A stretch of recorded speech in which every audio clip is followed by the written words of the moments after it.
언약 백성을 저주하지 말라는 하나님 명령이라고 하는 큐티 제목으로 말씀을 나눕니다. 이제 때가 거의 다 되었습니다. 광야 38년을 거의 유랑생활을 마쳐갈 시점이고 출애굽 40여 년의 시간이 거의 다 차갈 때쯤입니다. 이제 요단강 건너 가나안 땅에 들어가기 얼마 전입니다. 마지막 행로에 대한 이야기들을 성경에서 기록을 해주고 있는 것인데, 오늘 1절 말씀에 보면 그렇게 되어 있습니다. 이스라엘 자손이 또 길을 떠나 모압 평지에 진을 쳤으니 요단 건너편 곧 여리고 맞은편이라. 십볼의 아들 발락이 이스라엘이 아모리인에게 행한 모든 일을 보았으므로, 이 전본문이죠. 아모리 왕 시온이라는 사람, 그리고 바산의 왕 옥이라고 하는 사람과 이스라엘 백성들이 전쟁을 했습니다. 당연히 하나님께서 함께 하심으로 그들이 대적하러 나왔지만 하나님께서 아모리 왕 시온과 바산 왕 옥을 다 무찌르게 하셨다는 거예요. 그 이야기를 오늘 본문에 보니까 모압의 왕이 발락이 그 이야기를 듣게 되었다 이 말이죠. 3절에 모압이 심히 두려워했다. 백성이 많음으로다. 이스라엘 자손 때문에 번민을 하게 되었다. 그 다음은 누구예요?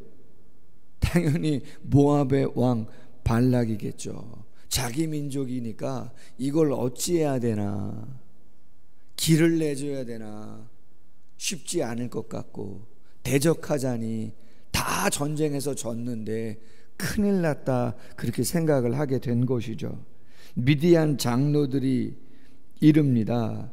어쩌면 좋겠는가, 소가 밭에 풀을 뜯어먹음같이 우리 사방에 있는 것 다 뜯어먹을 건데 어떻게 하면 좋냐. 그때에 십볼의 아들 발락이 모압의 왕이었다. 사신을 보냅니다. 사신을 누구한테 보내느냐? 당시 아주 유명한 점술가가 있었어요. 당시는 다신론입니다.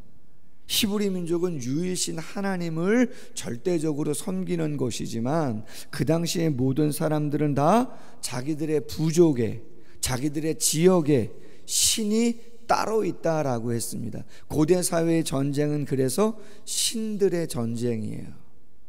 우리 예전 드라마 같은 거 보면 무슨 주몽이니, 아니면 어떤 무슨 대조영이니, 아니면 다른 어떤 그런 고대 사극 같은 걸 보면 전쟁에 나아가기 전에 항상 궁에는 뭐가 있어요? 따로 신전이 있잖아요. 신녀들이 있죠.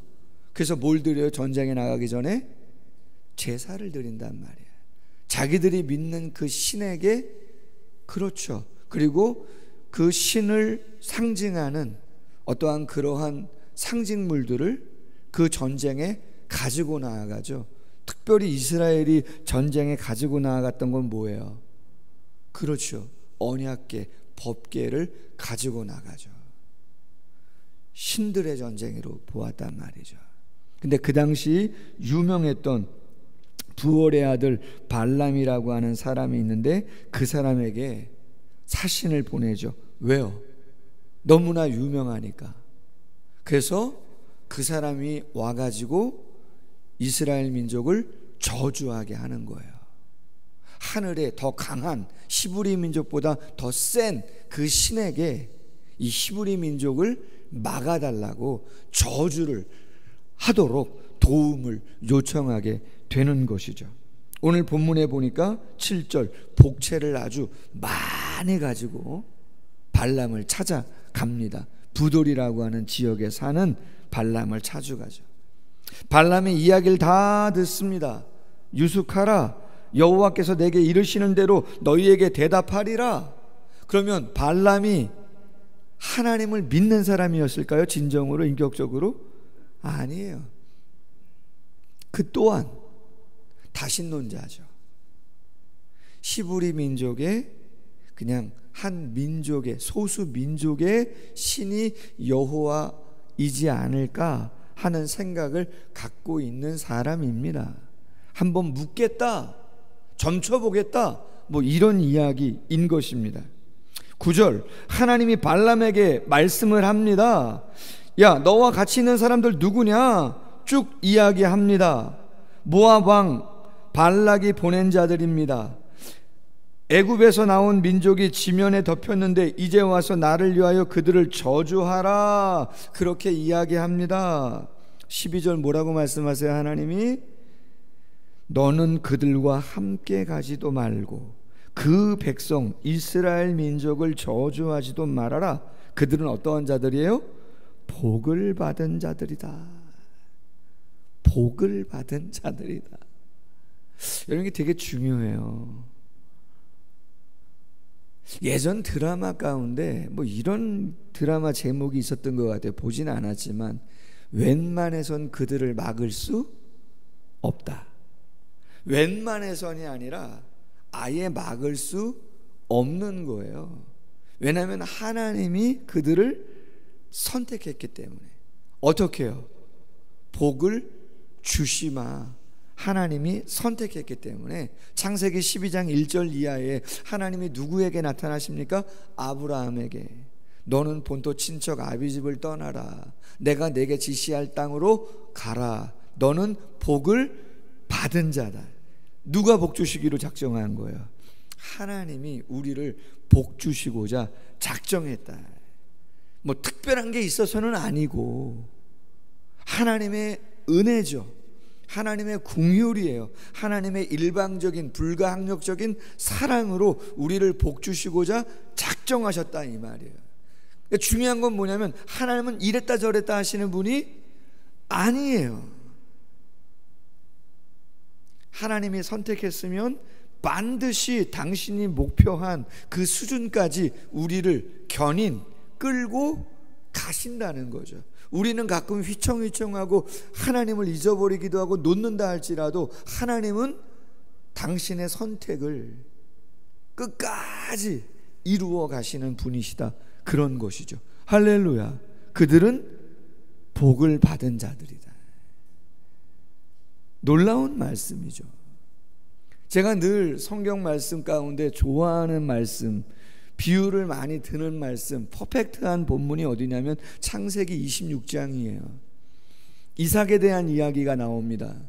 가물었습니다. 흉년이 아버지 아브라함 때처럼 왔어요. 가나안 땅 살아갈 수 없어요. 다 말라가니까. 근데 어디는 괜찮아요? 애굽은 나일강이 있어서, 세상에서 가장 긴 강이잖아요. 나일강이 있어서 거기는 먹고 살 수 있어요. 그래서 아예 이민을 가려고 하죠. 그랄에 이르렀을 때 하나님이 이삭에게 나타나죠. 야, 애굽에 가지 마라. 더 이상 내려가지 말아라. 약속의 땅 가나안이다.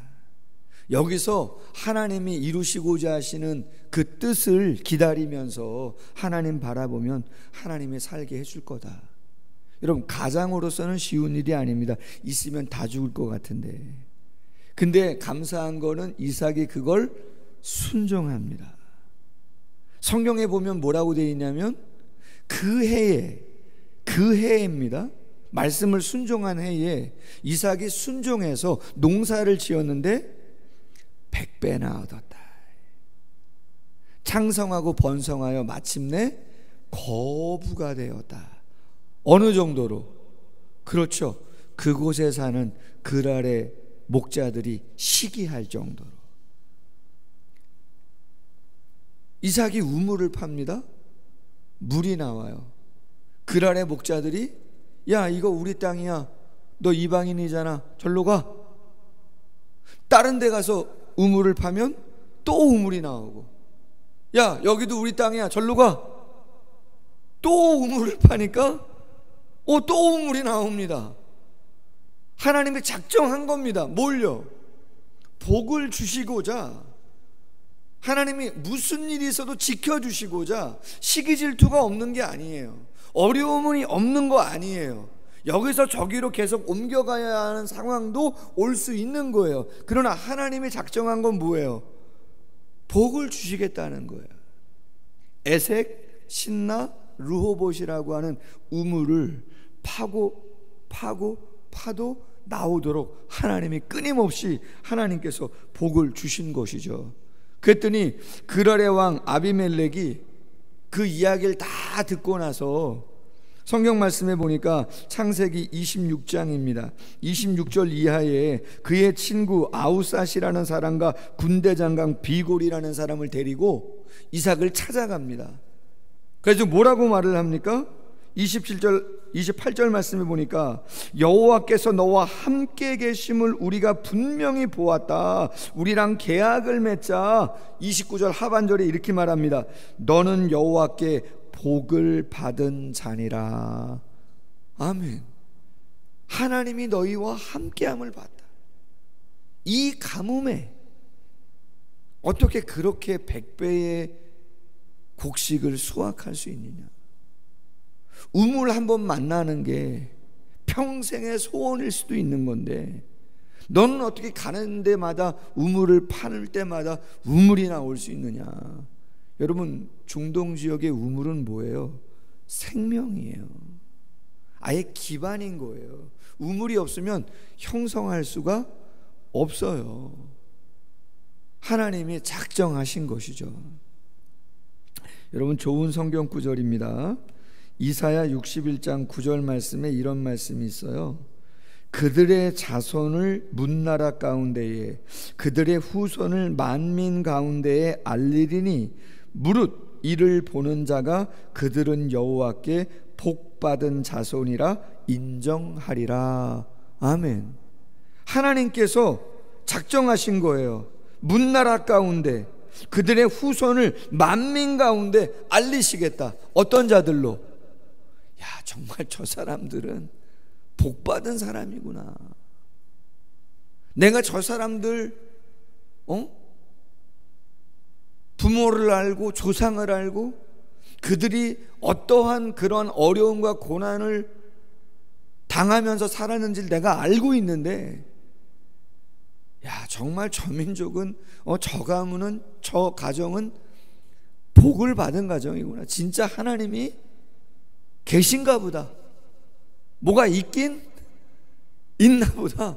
그런 이야기들을 불신자들이, 세상 사람들이 믿음의 가정, 교회를 향해서 그런 이야기를 할 수밖에 없는 것이죠. 할렐루야. 시편 72편 17절 말씀입니다. 솔로몬이 이렇게 이야기합니다. 그의 이름이 영구하며 그의 이름이 해와 같이 장구하리로다. 사람들이 그로 말미암아 복을 받으리니 모든 민족이 다 그를 복되다 하리로다. 아멘. 복의 근원이라는 말이 그래서 나오죠. 하나님께서 우리를 복되다 하시고 복을 흘려보내심으로 웬만해선 그들을 막을 수가 없게 됩니다. 고난이 없다는 얘기가 아닙니다.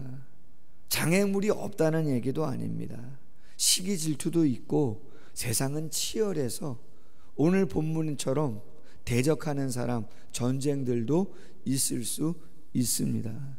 그러나 결론은 뭡니까? 하나님께서 그들을 포기하지 않으시고 복을 주신다, 이 말인 것이죠. 그러므로 오늘 큐티 제목처럼 언약 백성을 저주하지 말라는 하나님의 명령은 어떤 말이에요? 해코지하지 말아라. 내가 그를 책임질 거다. 해코지하지 말아라. 이득되는 거 하나도 없다. 할렐루야. 그러므로 우리의 삶 가운데 조금 힘들고 어려운 일이 없지 않아 있을 수 있습니다. 때로는 진액이 다 빠져가는 것 같은 고난이 올 수도 있겠지만 하나님의 본심은 우리를 복 주시고자 선택하신 거예요. 건강도, 물질도, 마음의 평안도 오직 믿음 안에서 누리는 것이에요. 몸이 고될 수도 있고 때로는 마음이 힘들 수도 있지만 우리에게 믿음을 주셨고 기도할 수 있도록 말씀을 주셨고 성령의 교통을 허락하신 것이죠. 믿음 약하지 않도록 오직 꽉 붙잡고 하나님께 나아가서 하나님이 주시고자 하시는 그 복을 받아 누리는 우리 모두가 되기를 주님의 이름으로 소원합니다. 기도하겠습니다. 하나님 아버지, 이스라엘 백성들이 광야를 지나 이제 때가 다 되었고 요단강 건너 가나안 들어가려고 합니다. 요단강 맞은편 여리고 정도에 머무를 때 모압의 왕 발락이 발람을 불러서 저주하려고 합니다. 하나님 말씀하십니다. 그들 복받은 자들이다. 내가 복을 주려고 그들을 선택했다. 절대로 저주하지 마라, 따라가지 마라 이야기하십니다. 하나님을 믿지 않는 자들에게 하나님의 살아 역사하심을 나타내 보여주고 있는 장면입니다. 흔들리지 않도록 도와주시고 영적인 자존감을 가지고 세상 앞에 당당히 설 수 있는 우리 모두가 될 수 있도록 도와주시기를 원합니다. 하나님 정확하시지 않습니까? 양다리가 아니라 오직 하나님만을 신뢰하며 어떠한 상황이 우리 앞에 놓인다 할지라도 절대적으로 하나님 떠나지 아니하고 신뢰하고 그 모든 어려움들 감당할 때에 주께서 승리케 하시고 복을 주시는 은혜를 경험하는 우리 모두가 되어질 수 있도록 함께하여 주시옵소서. 감사하며 예수님의 이름으로 기도하옵나이다. 아멘. 계속해서 기도하겠습니다.